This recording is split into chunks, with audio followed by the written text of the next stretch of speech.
છે ને ઉપર આપીને આવું ખાલી.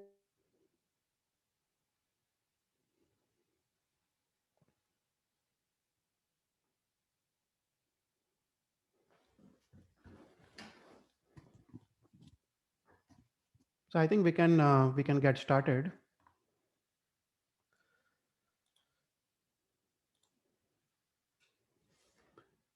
So let's start with the Naukar mantra.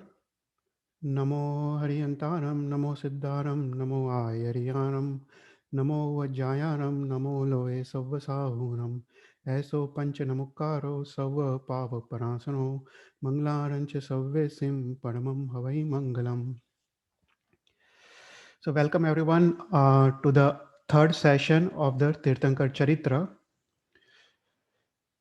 So in the last session, last couple of sessions, we started with the Jivan Charitra of Bhagwan Rishabdev, and we saw the first 5 bhavs of Bhagwan Rishabdev's Jivan Charitra. And in our last class, we were also looking at the structure of the Chaud Rajlok, and especially the Urdhvalok. So in this class, we'll continue with our discussion on the Chaud Rajlok, and then we'll see next few bhavs of Bhagwan Rishabdev's Jivan Charitra. So let's briefly revise what we looked in our last class. So the Chaud Rajlok is divided into 3 sections. We saw there is a Urdhvalok, there is a Madhyalok, and there is a Adholok. The Urdhvalok we saw is a 7 Rajju in height. The Madhyalok is 1800 yojans. So it has 900 yojans above the Swayambhutal Bhumi and 900 yojans below the Swayambhutal Bhumi. And the Adholok is again 7 Rajju in height. And we saw there is a thrust nadi that runs in the center of this Chaud Rajlok from the top of the Chaud Rajlok to the bottom of the Chaud Rajlok. And this thrust nadi is 14 rajjus in height and 1 rajju in width. So this thrust nadi, we saw that all the thrust jivs, that means the Beindriya, Teindriya, Chaudindriya, and Panchendriya jivs, that is all the mobile jivs, they can only exist within the thrust nadi. And outside the thrust nadi, there is only Ekindriya jivs, and that is Sthavar Ekindriya and the jivs of Nigodh. Those are outside the thrust nadi. So in our last class, we saw that Urdhvalok, we were looking at the Urdhvalok, and the top of the Urdhvalok we saw is a Moksha or Siddhasila, and then below that are all the Devloks. There are 12 Vaimanic Devloks or 16th. If you count the Kilbhishak and the Lokantik dwellings, there are 9 Gravyak Devloks and 5 Anuttar Devloks. In the Madhyalok, there are where we live, it's all the humans and Tiryansh. Then there are also other devtas like Jyotish devtas, Vyantar devtas, Vyanvantar devtas, and Tiryak Rumbak devtas. They all exist in the Madhyalok. And the Adholok, there are all the 7 Narkis, and also there are Bhuvanpati devtas. So in our last class, we started with our discussion on some of the topics on the Jiv Vichar, and we saw that there are 535 classifications of the Panchindriya Jiv. And especially in our last class, we were just looking at the 198 classifications of the Devlok. So in this class, we'll continue with our discussions on the 198 types of Dev. So in our last class, we started with the Devs in the Devlok. So we saw there are 38 different types of Devs that exist in the Urdhvalok. There are 12 Vaimanic Devtas, there are 3 Kilbhishak Devtas, there are 9 Gravyak Devtas, 5 Anuttar Devtas, and 9 Lokantik Devtas. So in today's class, we are going to talk about the Devtas in the Madhyalok and Devtas in the Adholok. So total number of Devtas are 99. And if you count both Paryapt and Aparyapt, there are 99 times 2, that is 198 types of Devtas. So all the Devtas, when they are born for the first 48 minutes, they are Aparyapt Devtas. And after an Antar Murat, they all become Paryapt Devtas. So in our last class, we saw there are 38 classifications of the Vaimanic Devtas. In today's class, we'll talk about the 25 classifications of Bhuvanpati Devtas and 26 classifications of Vyantar Devtas. In our next class, we'll also talk about the Jyotish Devtas. So what are the 25 types of Bhuvanpati Devtas? So there are 15 types of Paramadhami Devtas and there are 10 types of Asur Kumars. And we are going to discuss that today. And also Vyantar Devtas. There are 26 different types of Vyantar Devtas. These are 8 types of Vyantar, 8 types of Vyanvantar, and 10 types of Tiryak Rumbak Devtas. So we were talking about the structure of the Urdhvalok, and we saw on the Urdhvalok, on the top of the Urdhvalok, there is a Siddhasila. And we saw this Siddhasila is 45 lakh yojans in diameter, and it is 8 yojans thick in the center. And below the Siddhasila, we saw there are 5 Anuttar Viman, and below 5 Anuttar Viman, there are 9 Gravyaks, and below 9 Gravyaks, there are 12 Vaimanik Devloks.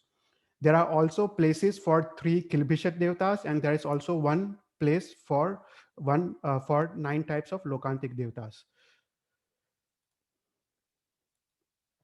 So we saw that just below the Siddhasila, 12 yojans below the Siddhasila, there are 5 Anuttar Vimans, and we discussed this last time. So we saw that only Samyak Drashti Jeev can go to this Anuttar Viman, and all the Jeevs who go to Anuttar Viman, they all go to the Moksha in the next bhav. So Bhagwan Rishabhdev's Jeev was in Sarva Siddha Viman just before becoming the Tirthankar Paramatma. And just below the 5 Anuttar Vimans, there are 9 Gravyak Devloks. And these 9 Gravyak Devloks, both Bhavya and Abhavya Jeeves can go to this 9 Gravyak Devloks. So we saw the Devtas of 5 Anuttar and 9 Gravyak Devtas. There are 14 types of Devtas, and they are known as Kalpatit Devtas. And all the remaining Devtas, they are known as Kalpopanna Devtas. And we saw the meaning of Kalpatit Devta. Kalpatit Devtas are the one, they are independent Devtas. They do not have any relationship with any other Devtas, and they have got their own Viman, they have got own place to stay, and they do not have any family structure, they do not have social structure, they do not have any political or Rajya system. And they themselves are their own Indra, and they are known as Ahim Indra. And all the other devtas, that is the devtas of 12 Vaimanik Devloks, devtas of Bhuvanpati, devtas of Madhyalok, they are all Kalpopanna devtas. And they have got a family, they have got a social structure and the political system as well. So we saw in the last class, we are discussing about the Kalpopanna devtas in the Urdhvalok, and we saw those are 24 types. There are 12 types of Vaimanik devtas, 9 types of Lokantik, and 3 types of Kilbhishak devtas. So we saw the names of 12 Vaimanik Devloks, and we saw that from the current 5th ara of Avsarpini, we can only go to the maximum 4th Devlok. We cannot go above the 4th Devlok. And we also saw the Kilbhishak Devtas and Lokantik Devtas, and we saw the Kilbhishak Devtas are basically the servant Devtas. They do all the menial work for all the Vaimanik Devtas. And the Lokantik Devtas, we saw they are the Bhakt of Tirthankar Paramatma. And like Anuttar Viman Devtas, this is their last bhav. And the next bhav, they are going to go to Moksha. And therefore they are known as Lokantik Devtas. Jiska lok ka ant aane wala ho, those are Lokantik Devtas. And we saw these Lokantik Devtas, they come during the 5 Kalyanaks of Tirthankar Paramatma. And they also request Tirthankar Paramatma to take Diksha when the time is right. So that's where we ended our last session. So in today's session, we'll continue with our discussion of various other types of Devta and that Kalpopanna Devtas. So we'll discuss about the Bhuvanpati Devtas, and then we'll also discuss about the Vyantar Devtas. And they both are Kalpopanna Devtas. So let's discuss about first the Bhuvanpati Devtas. So the Bhuvanpati Devtas, they are all in the Adholok. Okay, so the Bhuvanpati Devtas are 25 types. There are 15 types of Paramadhami Devtas, and there are 10 types of Asur Kumar Devtas. Now these Bhuvanpati Devtas, they all reside in the first Narkavas. So the location of the first Narak, these all 25 types of Bhuvanpati Devtas in the location of the first Narak. So the thickness or the height of the first Narak is 180,000 yojans. And out of this 180,000 yojans, if you leave out the first 1,000 yojan on the top and the another 1,000 yojan on the bottom, you will have middle 178,000 yojans. And this 178,000 yojans is divided into 12 sections. And each section is known as Antara. And if you leave out the first and the last section, there are 10 sections in between. And all these Bhuvanpati Devtas, they live in these 10 sections in the first Narkavas. So the Bhuvanpati Devtas, they live in the home that are like palaces, that are extremely beautiful and very, very well decorated. And that's why they are known as Bhuvans. And these Bhuvanpati Devtas, they are very cheerful in nature, and they are very joyful in nature. They like dressing, like wearing good clothes, and they care about their appearances. And that's why they are also known as Kumars, like Asur Kumars. So Parmadami Devtas, they live along with the Asur Kumars in this 10 sections of the first Narkavas. So if you look at the structure of the Madhyalok, the Madhyalok, or it's also known as Tirchalok, the second name of Madhyalok is also known as Tirchalok. So if you look at the Swayambhutal Bhumi is the Bhumi where we live. It extends, the Madhyalok extends 900 yojans above the Swayambhutal Bhumi and 900 yojans below the Swayambhutal Bhumi. So the Bhuvanpati Devtas, since they are living 1000 yojans below the Swayambhutal Bhumi, they do not belong to Madhyalok, but they belong to Adholok.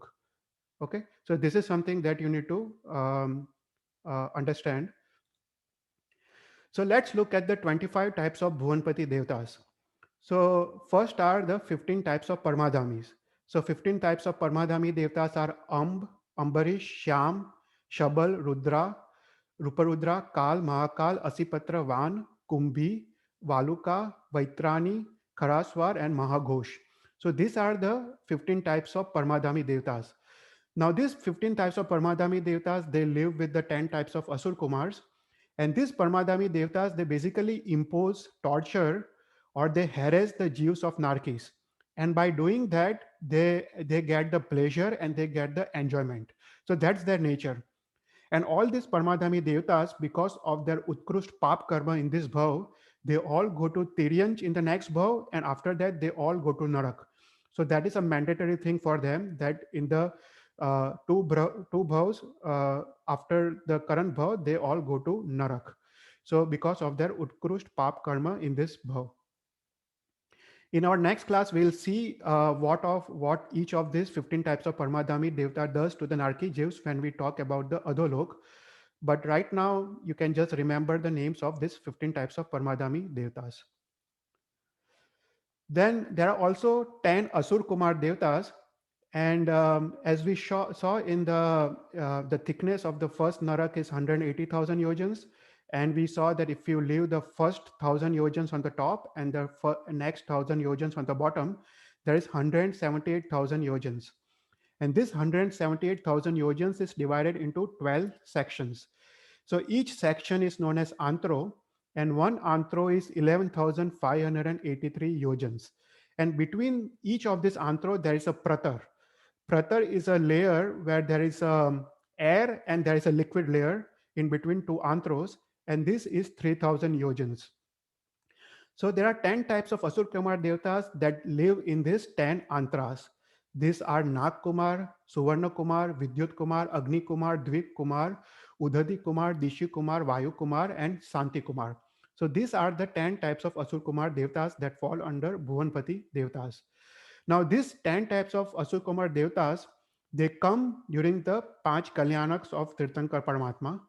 The most famous type of Nag Kumar Devta is Dharnendra. You all already know Dharnendra is Indra of Nag Kumar Devta and is a Param Bhakt of Parshanath Bhagwan. So these 10 types of Asur Kumar Devtas, they come during the 5 Kalyanaks of Tirthankar Paramatma, and they also come for the construction of Samosaran. And they are also present in the Samosaran to listen the Deshna of Tirthankar Paramatma. So for example, the Vayu Kumar Devta, they come and clean the 1 yojan bhumi, that is 12 kilometer bhumi, for the construction of Samosaran. Then there is Megh Kumar Devta who comes and does the shower of fragrance water. And then there is a Rutu Kumar Devta that makes the environment or climate very pleasant for all the Jews in the Samosaran to sit in. So these all types of Devtas are Asur Kumar Devtas, and they all belong to the Bhuvanpati types of Devtas. So next classification of Devtas are the Vyantar Devtas. So there are 3 types of Vyantar Devtas. There is a Vyantar Devtas, there are 8 types. there are 8 types of Vyanvantar Devtas, and there are 10 types of Tiryak Rumbak Devtas. So in the first Narkavas, we saw that on the top 1000 yojans, if you take that top 1000 yojans and if you leave out the top 100 yojans on the top and the 100 yojans on the below, there is remaining 800 yojans. And in this 800 yojans, the 8 types of Vyantar Devtas, they stay in this top 800 yojans. And if you take the top 100 yojans and if you leave out the top 10 and below 10 yojans, the Vyanvantar Devtas, they stay in the top 80 yojans of the first Narkavas. So the Vyantar Devtas, there are 8 types. Those are Pisach, Bhut, Yaksh, Raksas, Kinnar, Kimbarush, Mahorag, and Gandharva. These are 8 types of Vyantar Devtas. Now, some of the famous Vyantar Devtas are all the Yaksh and Yakshinis. So all the 24 Tirthankar Paramatma, they have got Yaksh and Yakshinis, and those are all Vyantar Devtas. So for example, in our Derasar, you see Padmavati Devi, Chakkeswari Devi, Ambika Devi. These all are Vyantar Devtas. Even Manibhadra Dev, and all the Devtas you see in our Derasar, they are all belong to Vyantar Nikai. Then on the top 80 yojans, you have got 8 types of Vyantar Devtas, and these are Annapani, Panpani, Ishivadi, Bhutvadi, Kandit, Mahakandit, Kokand, and Patang. So these are the names of 8 types of Vyanvantar Devtas. And these 8 types of Vyanvantar Devtas, they live in jungles. And therefore, they are known as Vyantar. Van matlab jungle. मतलब जंगल में रहने वाले व्यंतर देवता, those are known as Vyantar Devtas. So all the Yaksh and Yakshinis of Tirthankar Paramatma, they all belong to the Vyantar Nikai.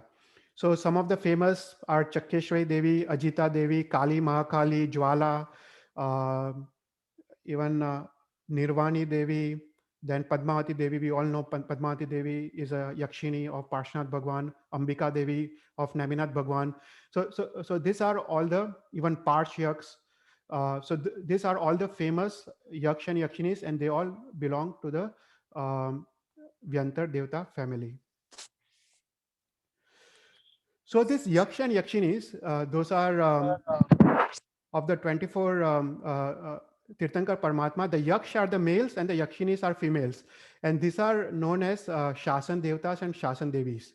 Okay, so this Vyantar Devtas, they have got lots of supernatural powers and supernatural abilities, and they basically help the Bhaktajan. They also take care of the Tirthankar Paramatma when Tirthankar Paramatma is alive. Wo Yaksh and Yakshinis, they do the Raksha of Tirthankar Paramatma, and they also do the Raksha of our Jin Sasan. For example, Manibhadra Veer is one of the very, very active Yaksh that helps our Tapagach and helps our Jin Sasan. So whenever you see Yaksh and Yakshinis or Devs and Devtas, Devis and Devtas in the Derasar, you have to pay respect and vandan to them because they are helping our Jin Sasan. So whenever you see the Tirthankar Paramatma, whenever you come across Derasar, you will see on the right side of Tirthankar Paramatma and the left side of Tirthankar Paramatma, you will see the Devta and Devi with the chamar. So these are the Yaksh and Yakshinis. So even in the Samosaran, the Yaksh and Yakshinis, they are in the Samosaran with the chamar on all the 4 sides of Tirthankar Paramatma. So whenever you go to Derasar, it's better you keep your eyes open and try to identify the Yaksh and Yakshinis sitting on the right and left side of Tirthankar Paramatma. And the next type of classification in the Vyantar Nikai is Tiryak Rumbak Devtas.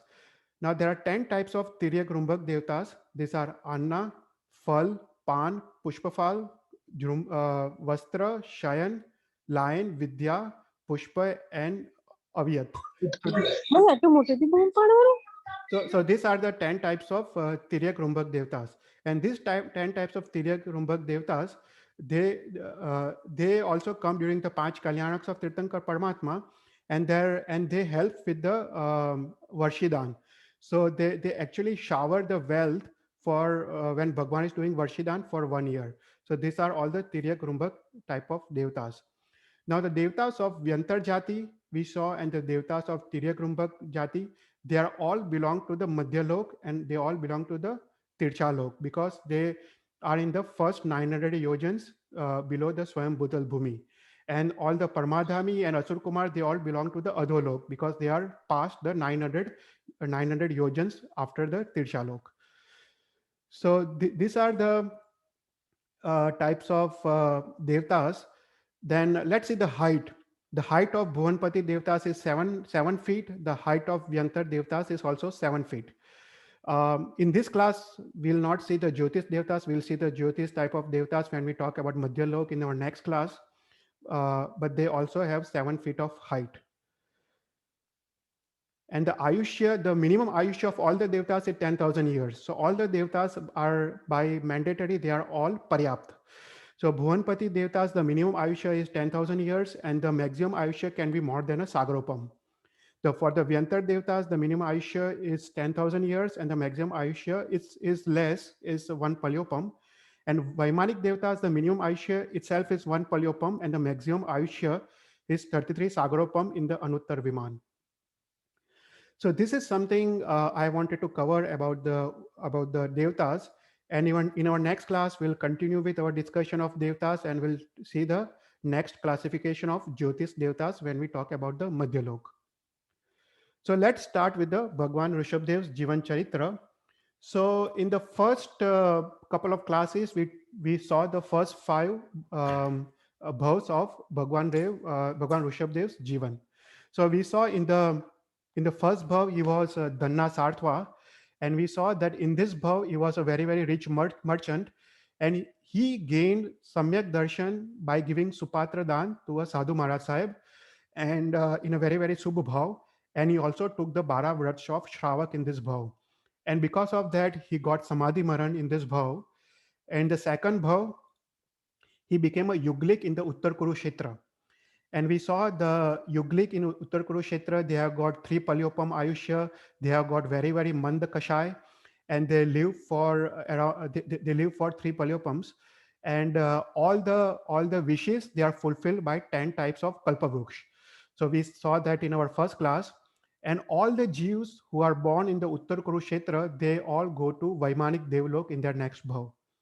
So Bhagwan Mahavir's Jew, he went to the first Devlok, Sudharma Devlok, in his third bhav after becoming Yuglik, and he completed 2 Sagaropam Ayushyas in the first Devlok of Sudharma Devlok. And the fourth bhav, he became a Vidyadhar Raja known as Mahabal. And we saw his Jivan Charitra, and we saw that he was deeply engrossed in Bhog and Vilas, and he was completely surrounded by women at all the times. And then he had a Kalyan Mitra in the form of minister, Swayam Buddha minister, who brought him back to the right marg. And in the end, he took Diksha, and he took Ansan for 21 days. और उसने आहार पानी का त्याग किया, और उनके ज्वलंत वैराग्य था, और उसके कारण in the fifth bhav, he became a Lalitang Dev. So he came to the second Devlok of Ishan Devlok, and he became a Lalitang Dev. So in our last class, we were discussing this fifth bhav of Lalitang Dev, that we saw that he fell in love with a very beautiful Devi known as Swayam Prabha Devi, and we saw that Swayam Prabha Devi and they spent lots of time together.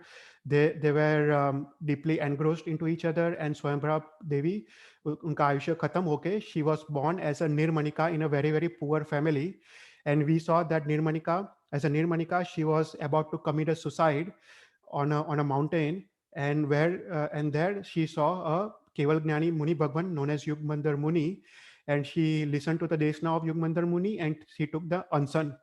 And here Lalitang Dev goes to the Nirmanika, and he induces her, and Nirmanika dies in Subh Bhav, thinking about the Lalitang, and she is born again as a Swayam Prabha Devi. So we saw that in our last class. So now let's continue with the Jivan Charitra. So we saw that Lalitang Dev, just at the end of his fifth bhav, he was going to the Nandishwar Dweep to do the puja of Tirthankar Paramatma. He was going with the Ishan Indra. And when he was on his way to do the puja of Tirthankar Paramatma in very, very Subh Bhav, his Ayushya karma comes to an end. And then is born as a son of King Suvarnajanga and Queen Lakshmi in the eastern Videh of Jambu Dweep in the province known as Puskalavati and a city known as Lohar Gala. And when he was born, his parents named him as a Vajrajanga. So Bhagwan Rishabdev Ji is born as a prince Vajrajanga. So here Swayamprabha Devi, after Lalitang Dev dies, Swayamprabha Devi spends most of her time in grief, and then she starts doing lots of dharma aradhana, and she also completes her Ayushya in the second Ishan Devlok, and she is born in the same province of Puskalavati, but in another city known as Pundrikini. And she becomes the daughter of King Vajrasen and wife Gunvati. And she is extremely beautiful. She is endowed with a beauty surpassing all the world, and she is named as Srimati by her parents. She grew up to be extremely beautiful.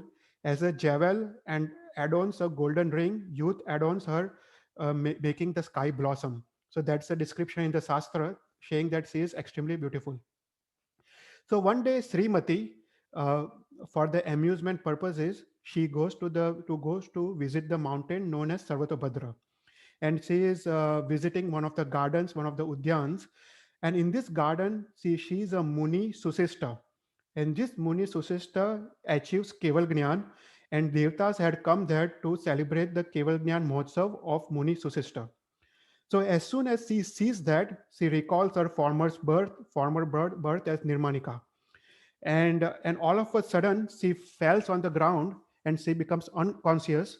And by the she becomes unconscious as if she is unable to bear the knowledge of the former birth. So after some time she gains the consciousness from the treatment of sandal. So rubbing the sandalwood on the forehead and sandalwood on the chest by the friends, she wakes up, and then she says that Lalitang, my husband in my former birth, he also died, and from the Ishan Devlok, and I don't know where is he now, and ignorance of his whereabouts grieves me. His heart fills my heart. His thoughts fills my heart, and I cannot think of anyone else except for Lalitang. So I don't know where is he now, and if there is no opportunity to have conversation with him, what is the use of talking? And by thinking that, she takes a maun vrat, or she takes a vow of silence. So here Srimati's friend tries various ways and methods to convince Srimati, but Srimati does not break the silence. So one day Srimati has gone to Udyan with a nurse named as Pandita. So here Pandita sees the opportunities and speaks to Srimati privately. Pandita says, "Hey Srimati, you are like a life to me. I am like your mother, and there is no reason for lack of confidence between us. Tell me, daughter, why have you taken silence? Make your grief easier by sharing it with me. And when I know your grief, I will try to cure your grief." Then Srimati tells the whole conversation, the past two vows to Pandita, and Pandita here draws the picture of the entire stories of the past two vows and displays it on the canvas for people to see and recognize the painting. So one day, it was the birthday of Srimati's father, that is King Vajrasen, and on this occasion, lots of kings from various provinces had come to greet and wish King Vajrasen. So seeing this as a very big opportunity, Pandita stood outside the main highway with the painting. So lots of passerby, they looked at the painting, and some of them praised the painting. Some of them appreciated the beauty of the painting. Some appreciated the colors. Someone who were more knowledgeable, they described the painting of the Ishan Devlok, Nandeshwar Dweep, and agreed with the painting. But none of them were able to recognize the Lalitang Dev in the painting. So just then, a king Durdarshana's son, who was named as Durandat, came there, and he saw the painting, and all of a sudden he falls on the ground and pretends to faint. So he gets up and gains consciousness. So questioned by Pandita the reason of the fainting, he tells the story giving a false account. He tells that someone has painted this on the canvas, the incidents of my previous birth. I was the god Lalitang, and this is my wife Swayamprabha. And this painting exactly agrees with my former birth. So Pandita says that, okay, if that is the case, please explain the painting in detail. Who are all the ministers in the kingdom? Who is the Kalyan Mitra who helped Lalitan? What is the name of Swayam Prabha's former birth? Who is the Muni in the picture in Swayam Prabha's former birth? And so on and so forth. So here Durandat is unable to explain all this. So recognizing as a deceitful man, Pandita tells Durandat mockingly that your account of former birth agrees with the painting, and you are Lalitang, and the Swayamprabha is your wife. Now, as a result of Pap Karma, Swayamprabha has born as a deaf and lame girl in a city called Nandigram. And she has drawn this painting by recalling her former birth. And she is grieving. And because of compassion for her, I have drawn this painting. So please come with me to the city of Nandigram and please console your wife of former birth. So here, Prince Durandat, all of a sudden, his face becomes pale with embarrassment, and he leaves the place in silence. So just then, the prince Vajrajanga also comes to the city of Punrikini, to celebrate King Vajrasen's birthday, and he sees the painting and gets the Jatismaran Gnan, and he also faints, and his friends sprinkle the water on him, and he gets up. So Prince Vajrajanga recounts his previous birth and explains the painting in all the details. He says this painting is of Ishan Devlok. I am the King Lalitang, and Swayamprabha was my queen. She was named as Nirmanika in the former birth. She went to Ambat Tilak mountain and she took Ansan under Kevalgani Bhagwan Yugmandar Muni. And here I went to induce her, and she died devoted to me, and she again became Swayamprabha Devi. So he says that it seems that my wife has painted this painting, and my wife must be here somewhere. So Pandita agrees with everything that Vajrajanga says, and then she goes to Srimati and tells everything that had happened. So as soon as Srimati hears the news, Srimati becomes extremely delighted, and she asks Pandita to tell her father. So Pandita tells King Vajrasen, and King Vajrasen also becomes very, very delighted, and he summons Prince Vajrajanga. So he says to Prince Vajrajanga, please take my daughter Srimati as your wife of your former birth. And the prince agrees, and the king is extremely delighted, and Srimati basically marries to Vajrajanga. So here, Vajrajanga and Srimati, they take the permission of King Vajrasen, and they go back to the city of Lohargala. And here, Vajrajanga's father, Suvarna Janga, sees that his son, the time is right, and he installs his son to the Rajya.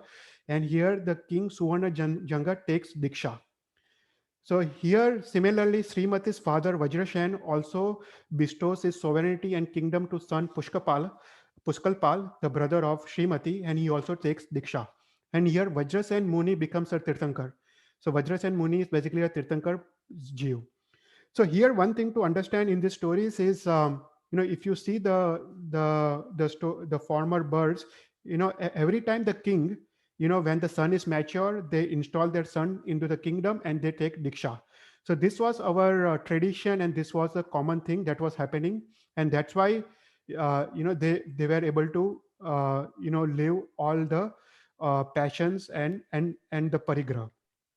So this was a common practice in our Arya Sanskriti.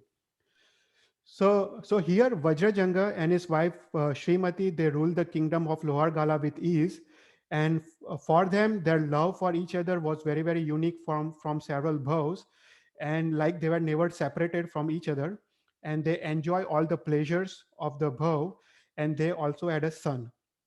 So one day, a very powerful and angry king from an enemy kingdom attacks the kingdom of Pushkalpala, that is Srimati's brother's kingdom. And Pushkalpala, he basically calls Vajrajanga for help. So Vajrajanga goes there to help and defeats the enemy kingdom, and enemy king accepts the defeat, and they become submissive of King Pushkalpal.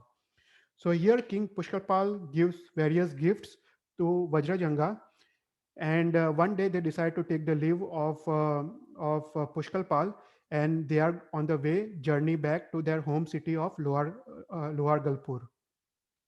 So on the way back, when they were going back to the city of Lohargalpur, they saw two munis, and these two munis, they were both brothers, and these two brothers, they had achieved Keval Gyan. The name of one muni was Sagar Sen, and name of another muni was Muni Sen. And these two brothers, they had achieved Keval Gyan at the same time, and they were like sun and the moon. So hearing the news, King Vajrajanga and his wife Srimati, they go to the darshan of the Kevali Bhagwans. They listen to the Deshna of the Kevali Bhagwans. So here Vajrajanga thinks that these Kevali Bhagwans are free of all the passions. They are free of all the possessions. They are all free of all the self-interest. And here I am full of passions. I am full of ahankar and I am full of parigrah. My father, Suvarna Janga, took Diksha, but I am still in Sansar. So Vajrajanga and Srimati, they both decide that they will go back to the kingdom. They will give their kingdom to their son. And in the next morning, they will both take Diksha. And Diksha is like a lamp destroying the darkness of Mithyatva. And I will go on my father's course. So accompanied by Srimati, they arrive in the city of Lohargarpur. And unfortunately, their son was very greedy person, and he was very eager for the throne. So he was very deep in Bhog Vilas, and he was very attached to the money. So here the night before, King Vajrajanga and Queen Srimati, they went to sleep with the Subh Bhav of taking Diksha the next morning. So here their son releases a poisonous gas in the room and kills both King Vajrajanga and Queen Srimati. So they die just before or night before taking the Diksha. And both of them, they die in very Subh Bhav. And in the next Bhav, and the seventh Bhav, they are born again as a Yuglik in the Uttar Kurukshetra. So as we saw in the second bhav, they were Yuglik. Again in the seventh bhav, they are again born as a Yuglik in the Uttar Kurukshetra. So again, in the same way, all the Jews born in this Uttar Kurukshetra, they are Mand Kashais, and as a result, they go to Vaimanik Devlok. So in the eighth bhav, both their Jews, they go to the first Sudharma Devlok. So let's see the ninth bhav. So in the ninth bhav, after enjoying all the pleasures of the Sudharma Devlok, the Jeev of Vajrajanga fell from exhaustion of his Ayushya Karma. Just as a snowball melts in the sun, the Ayushya Karma also comes to an end. So in the Jambudvip, in the eastern Vidhe, there is a city known as Shit Pratishthit Nagar. And the Jeev of Bhagwan Rishabdev or Vajrajanga is born as a son named Jivananda of a physician known as Suvidhi. So here Bhagwan Rishabdev's Jeev is a physician, and his name is Jivananda. Now at the same time, in the same city, four other boys are born. One, the name of one of the son is Mahidhara. He is a son of the king Gnan Chandra. Another was the son of a minister known as Subuddhi. Another was a son of trader known as Purnabhadra, and another was son of merchant known as Gunkara. So all the five of them, they were very good friends, and they grew up together. They played together.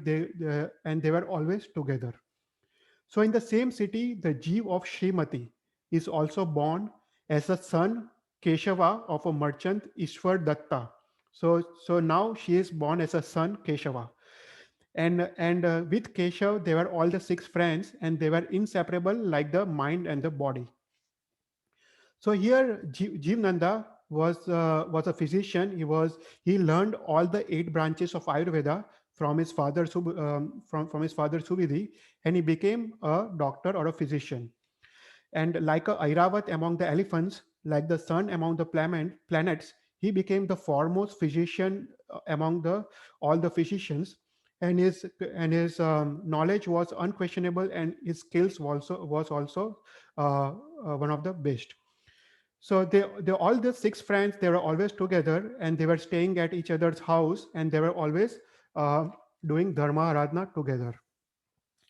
So one day they were at the house of Jivananda, a Sadhu Maharaj Sahib came for Gochri. And this Sadhu Maharaj Sahib was a son of King Prithvipal named Gunkar. And he had given up the kingdom like an impure thing and adopted the empire of Panch Mahavrats. So seeing this Sadhu Maharaj, they immediately realized this Sadhu Maharaj has a disease. And this Sadhu Maharaj Sahib was suffering from the disease of worms. So worms, this Sadhu Maharaj Sahib has had worms all over his body. So as soon as they saw that, um, um, and this Sadhu Maharaj Sahib, uh, he was very indifferent, and he never asked for any treatment. He had achieved Veda Gnan, and he was very indifferent to the body. So as this Sadhu Maharaj Sahib was wandering from home to home, and he had a attam tub, and he was looking for Gochri to break his attam tub. And he came to the courtyard of Jivananda's house. And by seeing this, all the friends immediately realized that this Sadhu Maharaj is extremely sick. So Prince Mahidhara, who was the son of King Gyan Chandra, he said to Jivananda, "You are the greatest physician of the world. You have all the knowledge of this disease, and you also have knowledge and drugs and the knowledge of the treatment. And you are also a compassionate Jew. You must cure this Sadhu Maharaj Sahib, and it will be a shame on you if you do not use your skills and use your knowledge to treat a Sadhu Maharaj Sahib." So Jivananda replies, "Hey, noble friend, you are extremely right. I must certainly cure the Muni, but unfortunately, I don't have all the remedies. I have the oil with me that is made up of 100,000 ingredients, but I do not have a Gosirsa sandal, and I don't have the Ratna Kambal that I need for this treatment." So all the five friends, they go to the market to get the missing ingredients. The Gosirsa Chandan Lep and the Ratna Kambal, they were very, very expensive. So these five friends, they pay 1 lakh gold coins to get the two items that were missing. So the merchant who sold these items to five friends, he asked these five friends that what do you intend to do with such and very expensive things? So the five friends said that the main purpose of this is to cure a Sadhu Maharaj Sahib. Hearing this, the merchant's eyes became wide open with joy, and he gave both the things for free. He said that I also want to be part of your Dharma Aradhana. So he gives both the things to five friends for free, and this merchant takes Diksha. देखो मतलब कितना परिवर्तन होता है. So this merchant also takes Diksha. So with all the remedies, they go to the Muni Bhagwant, and Muni Bhagwant was standing in Kausarg, motionless beneath the banyan tree. And these five friends, they say to Muni Bhagwant, "Hey Bhagwant, we are going to make an obstacle in your Kausarg, and by giving you a treatment. So please permit us to give a treatment. Please give us your Agna." So Muni Bhagwant nodded his head in and saying that yes, you can treat him. So these five friends, Jivananda, uh, he rubbed the oil with 100,000 ingredients all over the body of the Muni Bhagwant, and this oil disappeared into the body. The Muni Bhagwan became unconscious from the oil because the oil was very, very warm, and it was extremely powerful. And you needed such strong remedy for such a strong disease. And for this remedy, they had also got a dead cow. So confused by the oil, the worms came out of his body like the ants come out of ant hill when there is water. So Jivananda then covered the Muni's body with the Ratna Kambal. Now Ratna Kambal is extremely cold. So all the worms, they stuck on the Ratna Kambal, and this Ratna Kambal was placed on the dead cow's body. So none of the worms died. So this all the worms, they went into the body of the dead cow. So here, you have to understand the treatment that they are doing. Our treatment of Ayurveda, we do not even kill the worms. So कितनी जयना थी उनके पास कि उन्होंने जो मुनि भगवान के अंदर से जो worms निकले वो डेड काउ के शरीर में डाले कि एक भी worm मरे नहीं. So this was the beauty of our treatment. So then Jivananda again, then he applied the Gosir Chandal Lep that gave the coolness to the body. Now with the first application, the worms from the skin had come out. So Jivananda again applied the oil, and he repeated the same process again. And this time the worms from the flesh came out. And again, he transferred the worms to the dead body of the dead cow. And then the third time he again applies the oil, and now the worms from the bones, they also come out. So finally, the Muni Bhagwant is cured, and his body is extremely beautiful and radiant and glowing. So Muni Bhagwan then immediately does the vihar, because this is a achar of Muni Bhagwant, that he cannot stay at the same place where people have helped him, so there is no rag. So this is the beauty of our religion and beauty of our sadhu bhagwans. So he immediately does the vihar and goes to another city. So here the six friends, uh, they sell the remaining Gosishta Chandan Lep and jewel blanket, and they get the money. And with this money, they build a very beautiful Jain Derasar, and it was as beautiful as a peak of Mount Meru. And all the six friends, they worship the Hariyan Paramatma daily, and they worship together. So one day, all the six friends felt disgusted with the sansar, and they all six friends, they took diksha, and they wandered from city to city, from village and forest, staying only limited time at one place. And um, and they did a very great aratna of Ratnatrayi. And after that, when they saw that Ayushya Karma is going to come to an end, they all took Ansan. They all did fast to death, and they all conquered all the four Kashais. And all the six friends, they were born as a Saimanic Dev in the 12th Devlok. So all the six friends, they go to the 12th Devlok in the 10th Bhav. So that is where we'll end our session today. And in the next class, we'll discuss from the 10th Bhav of Bhagwan Rishabdev's Jivan Charitra. So now you can ask any questions.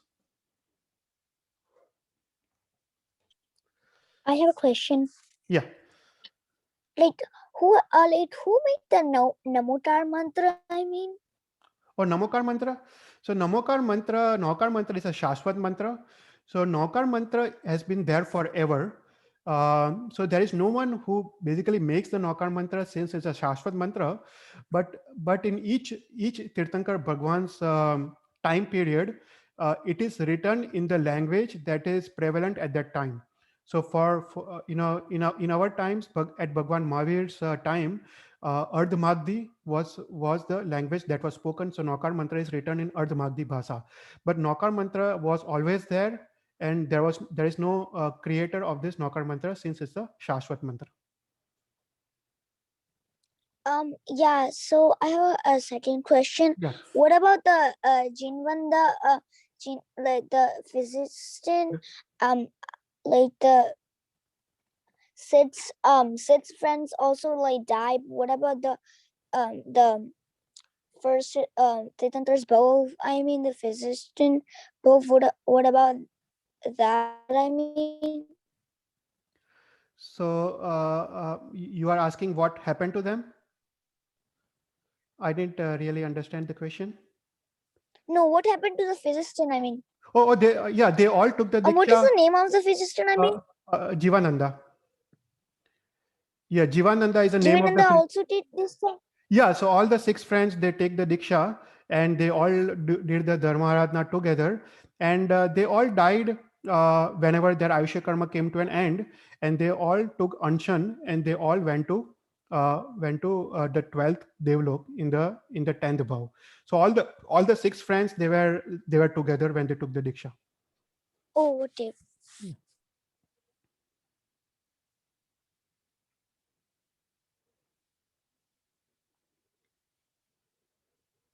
I have a question. Yeah. So, in Devlok, sorry, in Narak, why are devs born there? I thought, when you do good things, you go to Devlok, and when you do bad things, you go to Narak. Okay. Yeah. No, that's a good thing. That's a good question. So the Devloks that are in the Adholok, they are still in Devlok. So they are still in the Devgati. Only thing, the place they stay is in the first Narkavas, but they are not in the same place where there are the Jeeves of Narki. They live in very good place, and they have got very good homes and everything. So if you see the, you know, the structure of first Narkavas, right, there are sections, and in between each sections there are where the Narki Jeeves are living. But you know, the Bhuvanpati Devtas, it's that location where they are staying. But again, you know, you have to understand that if you do very very sup karma, then you are born as a Vaimanik Devs in the Urdhva Lok. But if you have some Maya, some Kashayas, and some Kapat, then you are born as a Bhuvanpati Devtas, and you are also born as a Vyantar Jati Devtas. So again, it all depends on type of you know, bhav you have during at the time of your death, and based on that you are born as a you know, different gatis. But again, you know, even they are living in the first Narkavas, they are still in the Devgati.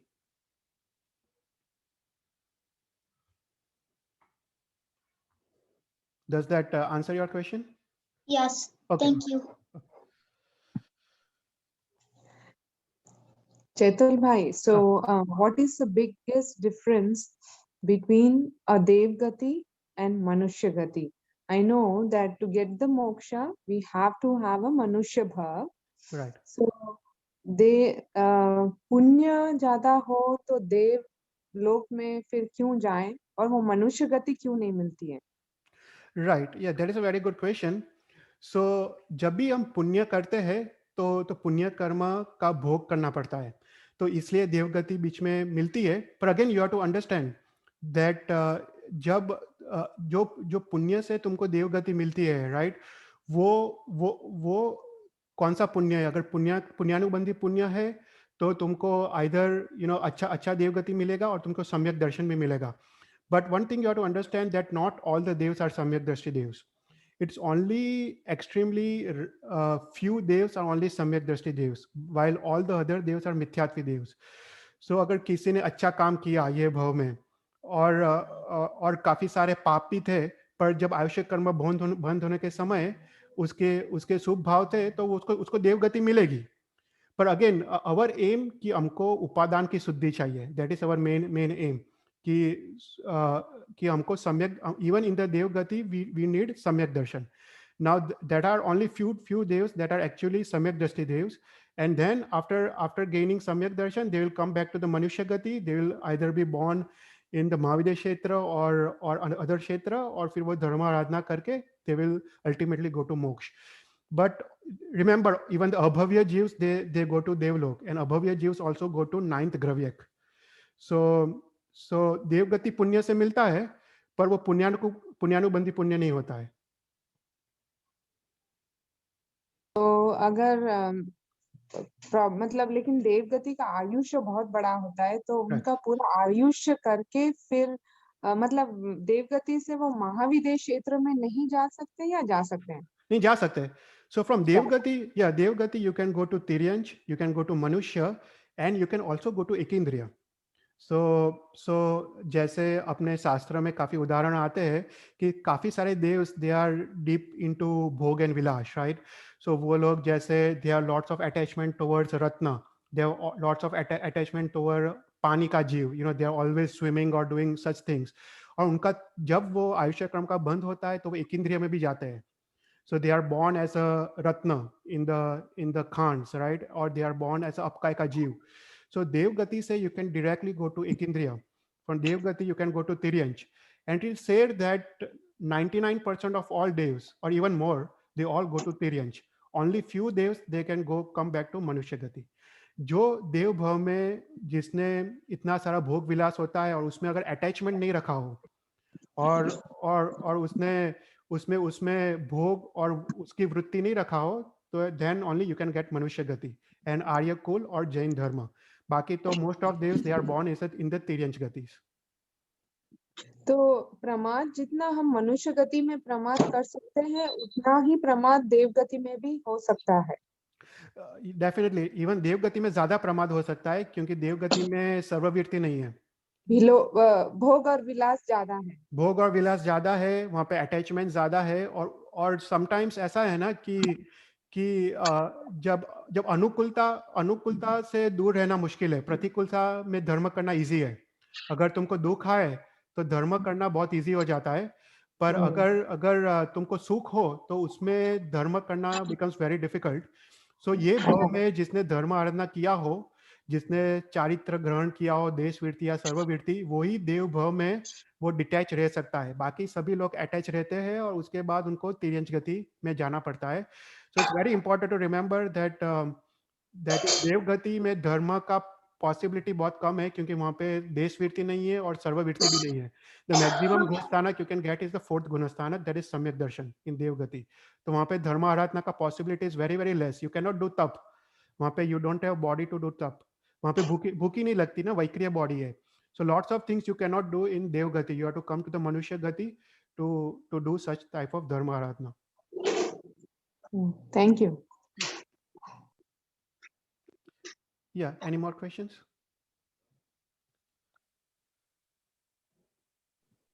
I have a question. Yeah. Why do people fast to death? Yeah, that is a very very good question. तो there are क्या होता है कि ये जो साधु महाराज होते हैं usually when at the time उनका एक टाइम आता है जब their body basically stops functioning, either because of illness or because of old age or for any other reason, and now they think that this body is useless, so they cannot even go out to get gochari. वो लोग ईरिया समिति का पालन नहीं कर सकते. So they cannot do the dharma aradhana. So they think this body is like their servant. वो body को अपना servant जैसा मानते हैं, और जब तक body का use है they do dharma aradhana, and when body का use चला जाता है then they do anshan, because the body is now useless. So that's why they do fast to death. और उसके बाद if they die in the subh bhav, they all go to the devgati.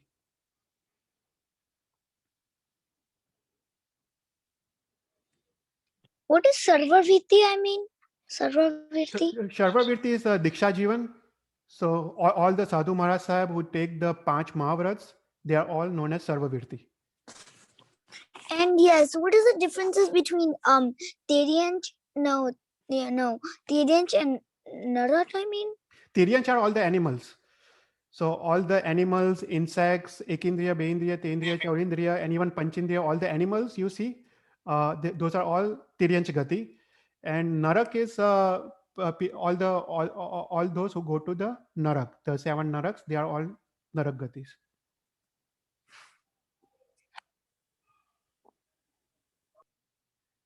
Do we still go to 12th Devlok, I mean? Not from here. So we can only go to 4th Devlok from this time period, from this 5th Ara. Why can't we go to 12th, 6th, or 7th, I mean, or 5th one?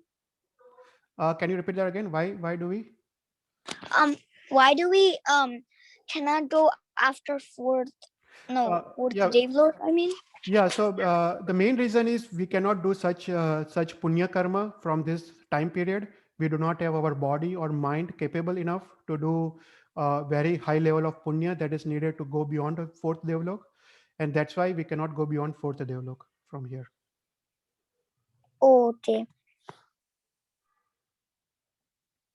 What is Samyak Darshan and how do we achieve it? Okay, that's a very good question. So Samyak Darshan, I will explain in a simple terms. So Samyak Darshan is basically Shraddha in Bhagwan's Vachan. Okay, so whatever Tirthankar Paramatma, Bhagwan Mahavir has taught us or told us, you believe in that, you have faith in that is known as Samyak Darshan. So that is a very simple definition of Samyak Darshan. So for example, Bhagwan Mahavir has said to us that you do not eat at night, you do not do Ratri Bhojan. So having the faith in that vachan, that agreeing with what Bhagwan has said without any doubts is known as Samyak Darshan. So that is a simplest definition of Samyak Darshan.